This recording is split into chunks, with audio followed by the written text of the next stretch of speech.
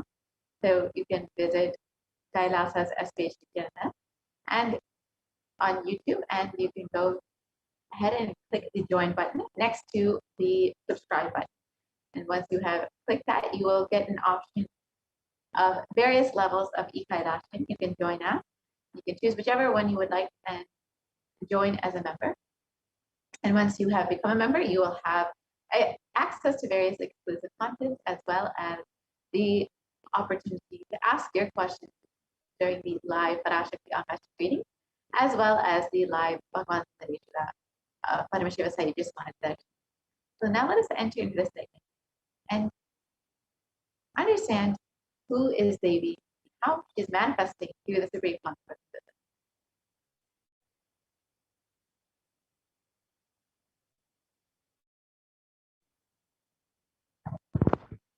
So today you will be learning about Navaratri, the celebration of the divine feminine consciousness, why the divine energy Devi Parashakti has incarnated again in the modern age, and about Devi Parashakti, the Supreme Pontiff of Hinduism, as the incarnation of Devi Parashakti, and how you need to prepare yourself to receive his faith inside of you.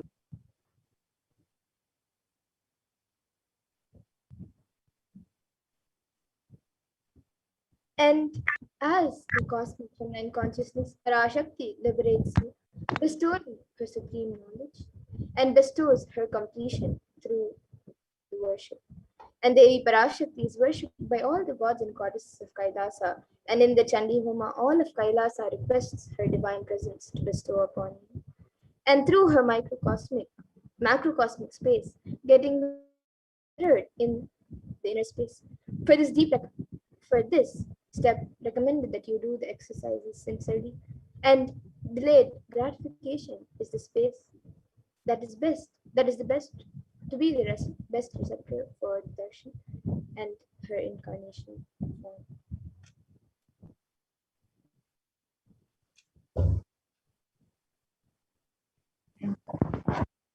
Each of these segments are designed using the signs detailed in our ancestors in the Kama and the Upanishads and the Brahma Sutras of how to invoke the deity energies into fire and incarnation. The ideologies you carry in the Manomaya, the mind sheath, and the Vijnanamaya kosha, the intellect, are too important for this experience. Thus, each segment is designed to work on each kosha. It's recommended that you attend the complete program for the best experience.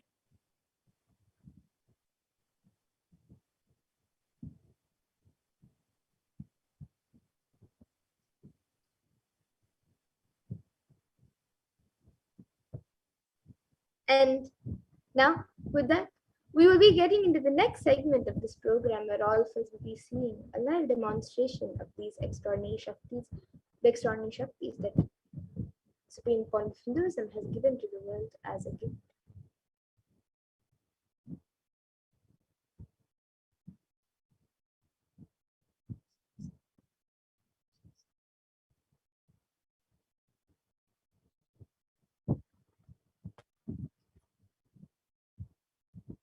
So today, the Balasans, the Nityananda yogis, and the initiated disciples of the Supreme Pontiff of Hinduism will be manifesting and demonstrating the powers of third eye and sharing with all the experiences and results of the extraordinary manifestation awakened in us through the Diksha, the initiation.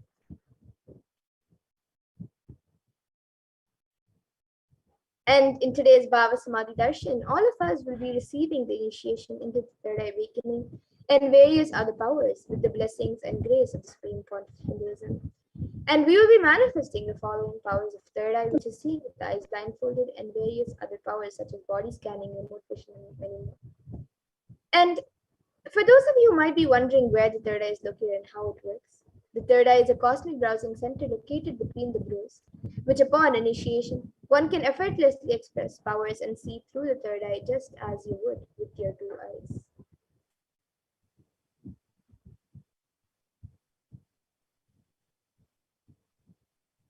So now let us understand more about what are Shaktis and how exactly they manifest.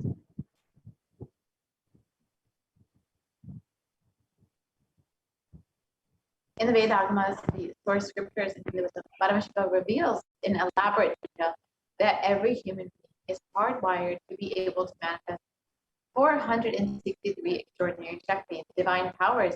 Manifesting powers or Shaktis are described as a system, method, and science for human beings to explore the various possibilities of powers and have access to various states of consciousness. Shaktis manifest from the fundamental cognition that you are divine, that you need to manifest divine, not that you are a man and you need to reach the divine.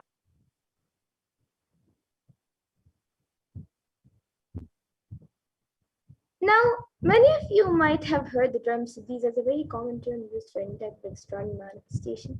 So let us look at the difference between Shaktis and siddhis.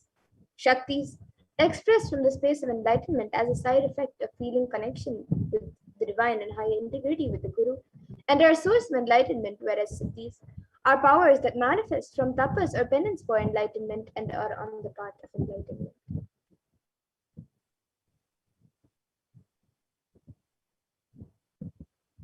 And the Shakti of Paramashiva manifests through the ordinary human beings in an extraordinary way after initiation from the avatar.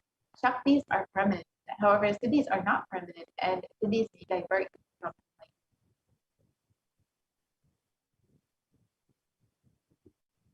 And Paramashiva, who is the source of all these Shaktis, is the primordial divinity of Hinduism, the ultimate reality and cause, which is self-effulgent, Swayam Prakasha, all-pervading, unchanging beyond time, space, form, and causality.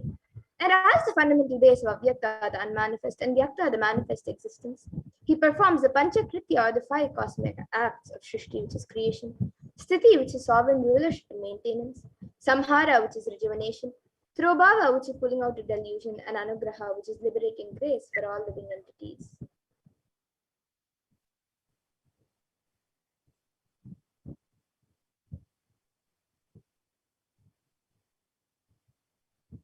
The Supreme Pontiff of Hinduism, Jagatguru Mahasannidhanam, His Divine Holiness Bhagavan Paramashivam, is the 1008th living incarnation and representative of Paramashiva and the reviver of Kailasa, the ancient enlightened Hindu civilizational nation, the great cosmic borderless Hindu nation. Ever since the beginning of the civilization, the Sanatana Hindu Dharma has been the cradle of enlightened beings with highly advanced sciences. It was where the science of enlightenment and powers, the Shaktis, were lived and taught as a lifestyle. For the first time in modern day, the Supreme Pontiff of Hinduism is reviving these yogic sciences and transmitting it to the world as a record-breaking, never accomplished before.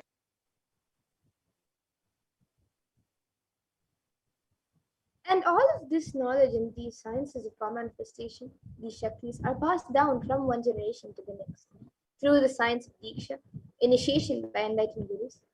And the Supreme Pontiff of Hinduism, being recognized as an incarnation at a very young age, was trained and taught into these sciences to revive the initiations and knowledge repositories for billions to manifest the science of power manifestation.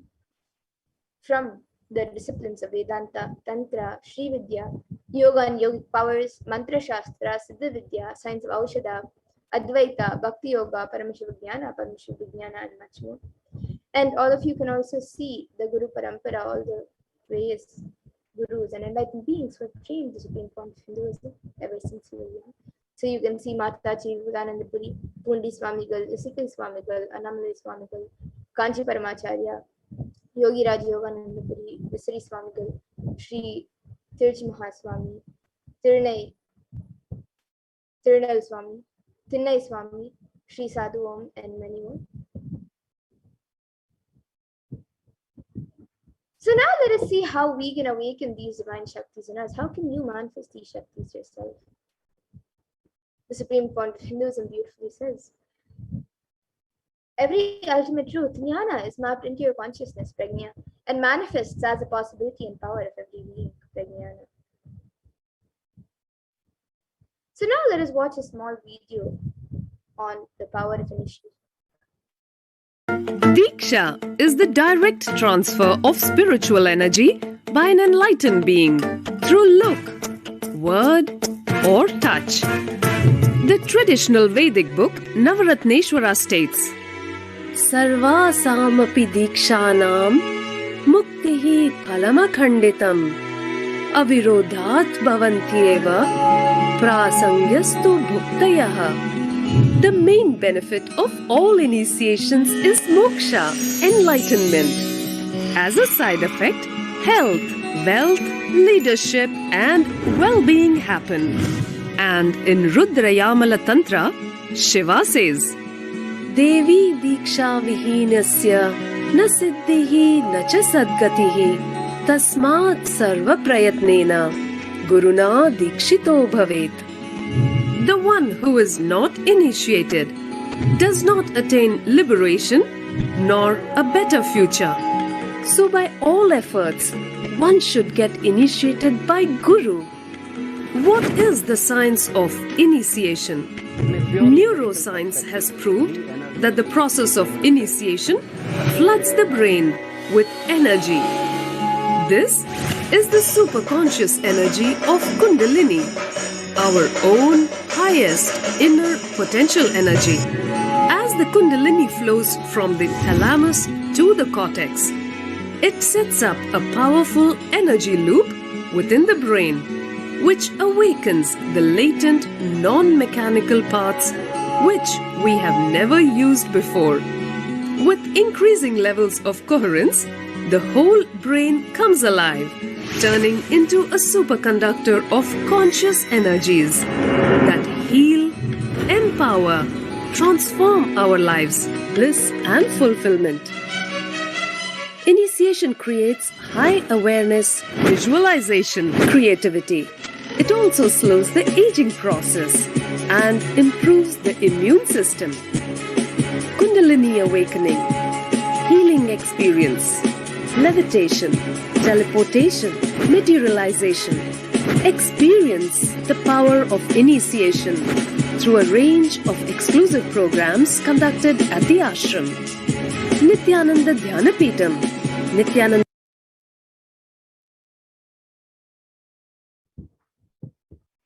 Yes. So that was a wonderful on how the science of Diksha works. So now let us see how the science of power manifestation is authenticated through four aspects of evidences or pramanas, as said in Sanskrit. So the first is the Shastra Pramana, which are the eternal, unchangeable truths revealed in the source scriptures. And then the next is the Apta Pramana, which are the experiences and results of Aptas or authorities of Hinduism, where the Vedic rishis and scientists have time tested and verified these sciences.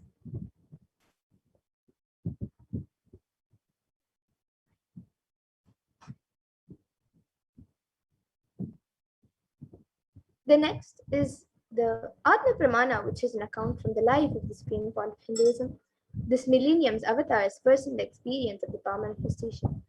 And then the next is the Pratyaksha Pramana, which is the empirical evidence from observation and scientific experimentation.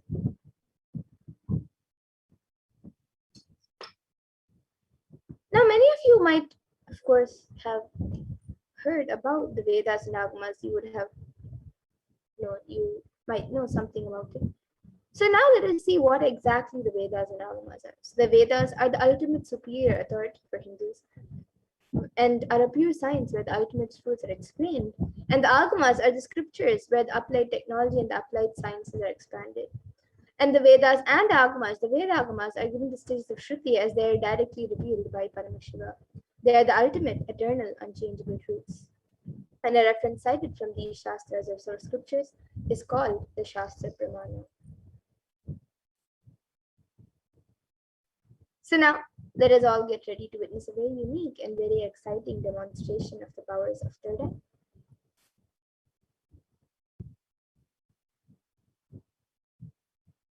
After we go through the pramanas for this power, so we'll be first seeing the power of third eye, which is seeing with the eyes blindfolded. So the Shastra Pramana for this power comes from the Vijnana Bhairava Tantra. Kapalantarmanonyasya tishtannmilitalochanaha kramena manasodadyat lakshaye lakshyamutamam. And the translation for this verse is, by fixing the mind on the inner space within the crown center and sitting stably without any movement, having the eyes closed in succession, by that stability of the mind in inner space through the power of the third eye, one directly sees the ultimate goal Lakshyam by having the vision beyond the sight that reveals any object or place, attaining the space of oneness with the source Paramashiva. And the next is the Apta Pramana, where Krishna initiates Arjuna into the power of third eye. And he initiates Arjuna into the power of third eye during the revelation of the Hindu Purana Bhagavad Gita. So Arjuna can behold Krishna's Vishwarupa Darshan, the vision of his cosmic form. And Bhagavan Krishna beautifully says to Arjuna, Natu maam shakyase drashtu manenaiva swachakshusha divyam dadami te chakshuhu pashyame yogamaishwaram. So in this verse, Bhagavan Krishna says to Arjuna, but you cannot see my cosmic form with these physical eyes of yours. Therefore, I grant you divine third eye vision. Behold my cosmic opulence. So this comes from the 11th chapter of Bhagavad Gita, which contains the description of Bhagavan Krishna's cosmic form. And the description of Bhagavan Krishna's cosmic form is completely narrated by Arjuna as he sees Bhagavan Krishna through his third eye. And the next is the Atma Pramana in Swami's own words. The first experience is that I was able to see everything around me, above me, the whole 360 degrees, then direction, outside and outside below me, broke. everything.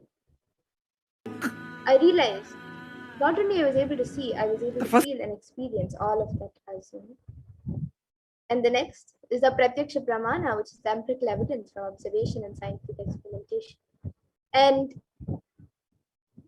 you can see that study measures and compare metabolic cell activities of the brain in the conscious and meditative states were measured of the Supreme Pontiff of Hinduism using a positron emission tomography, a PET scan.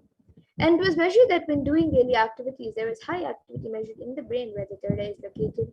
And when in deep samadhi state, only the third eye region is active and almost 90% of the rest of the brain is at peace. And the next is the Sakshi Pramana, where this rare and sacred science of third eye awakening is being made available to humanity for our ultimate enrichment and conscious evolution by the Supreme Pontiff of Hinduism. And as a living incarnation of Paramashiva, the Supreme Pontiff of Hinduism embodies the most profound yogic states that surpass all the bounds of time, space, and matter. And he is gifting this pure and great science of third eye awakening along with many other spiritual sciences to the world through the initiation, the Diksha. And for all the millions of people around the world who have been initiated into these sciences have actually experienced and witnessed the profound results and extraordinary manifestation in their day-to-day life. So now let us witness the live Sakshi Pramana, the live demonstration of the powers of third eye, the Balasans.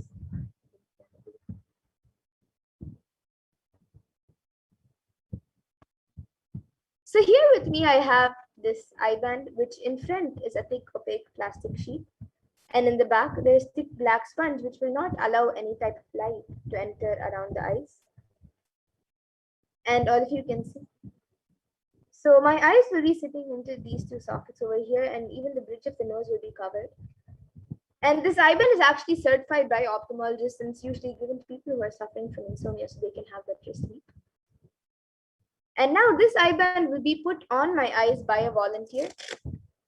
And once it is done, any of you watching us live on YouTube, you can put your comments in the live YouTube comment section and I will be reading it through the third eye. So now all of you can see as the eye band is being put on my eyes by a volunteer.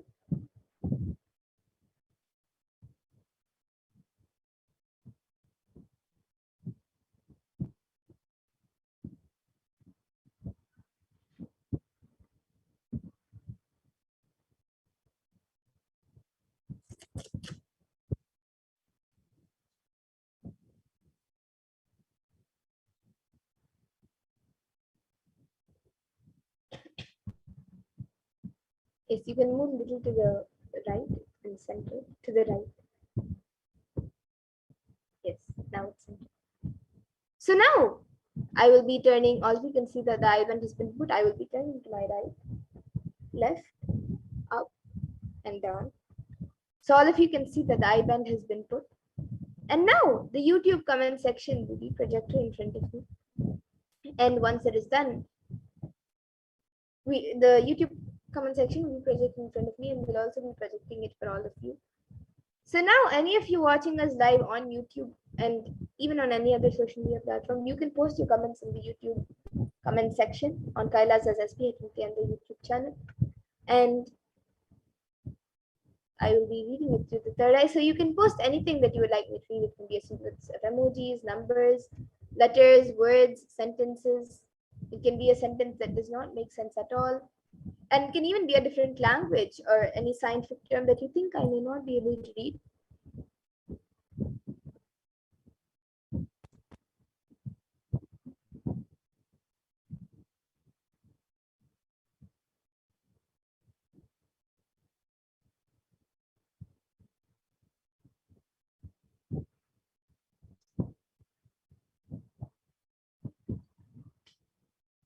Yes, and as we get some comments, here with me I have this Guaranteed Solutions book, which is written by Swamiji, the Guaranteed Solutions for all of us, for humanity. So now, in front of all of you, I will be opening a random page from this book and reading the contents of that page. So now all of you can see as I open a random page. Stop the screen share. So now I'll be opening a random page in front of all of you. So I've opened the random page. And now I will be reading this page. So this page is page number 224 and 225. And on page number 324, it says, people who have had a near-death experience in some way, like a narrow escape from an accident or a cure from cancer or something like that, will be able to live more fearlessly because they will know that they have nothing to lose. They will also live their lives with greater clarity and with more intelligence. The first lesson you need to learn from all your education is that you should do the right thing at the right time and move on. Somehow, this is the last lesson that we learn thoroughly. After having gone through all the other lessons, we learn this lesson. Procrastination is something that you bring about yourself. But the rest of the fear society instills in you. Society makes you afraid of your own self, of others, and of God. It makes you afraid of yourself with simple things like morality, names and forms, prestige, and whatnot. In the name of morality, it makes you lose confidence in yourself. And that is why you are so unsure of yourself when it comes to morality. When you start following morality out of fear, there will be no chance for your inner intelligence to guide you. When people see me traveling with women, they ask me, Swamiji, how can you, being a spiritual lead, travel with women?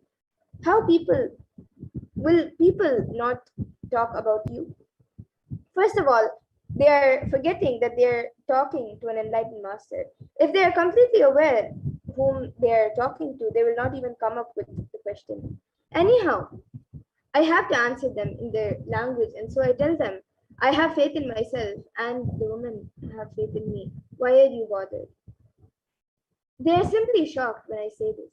If our lives' morality is nothing but a poor substitute for lack of intelligence, when you act out of your own intelligence, you can be confident of yourself. But when you act out of rules and regulations, you can never be sure of yourself because you are not yourself to start with. You are not centered in yourself, and you are centered in the rules. And there are 2 more paragraphs, and there's also a story at the end of the page. So all of you can see page number 324 and page number 324. Yes. And if any of you would like to comment anything, you can put your comments as well.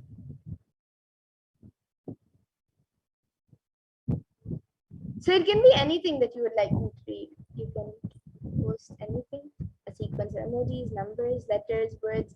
And you can also, if you would like me to open a specific page from the Guarantee Solutions book, you can even post that number.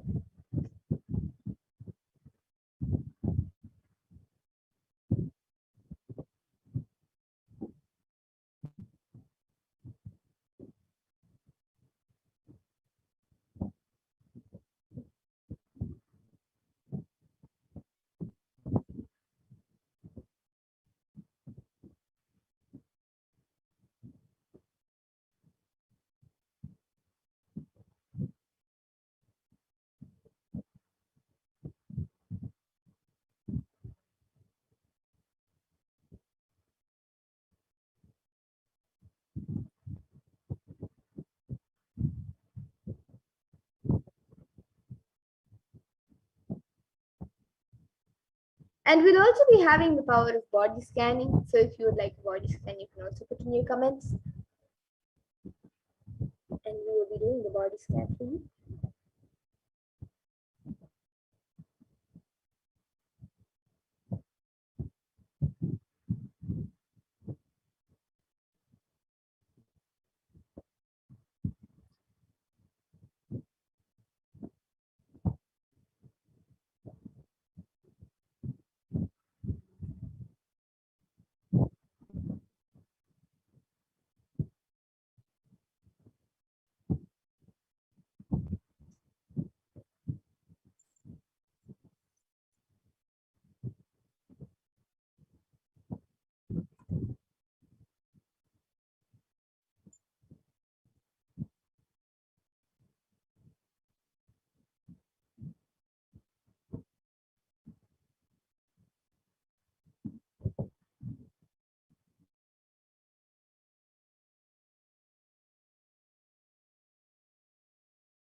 The YouTube chat.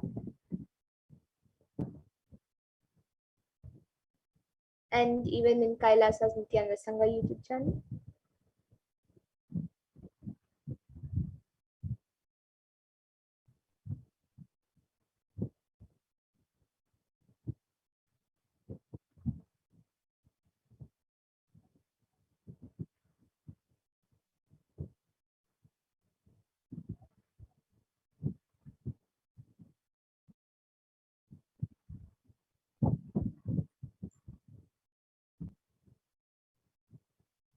Yes, so on Kailasa's Nityananda Sangha YouTube channel, we have one comment from Helen Samson, who has put Nityanandam with an exclamatory mark and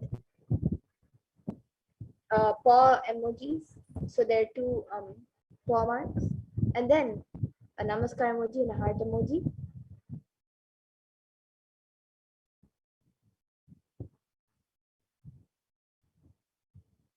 And yes, anyone else also who would like to put in your comments, you can put your comments. It can be anything that you would like me to read. A sequence of emojis, numbers, words, letters, sentences, shapes, anything. Yes. Now we have another comment from Aina Devoteans, who has put Fluffy Cat went for a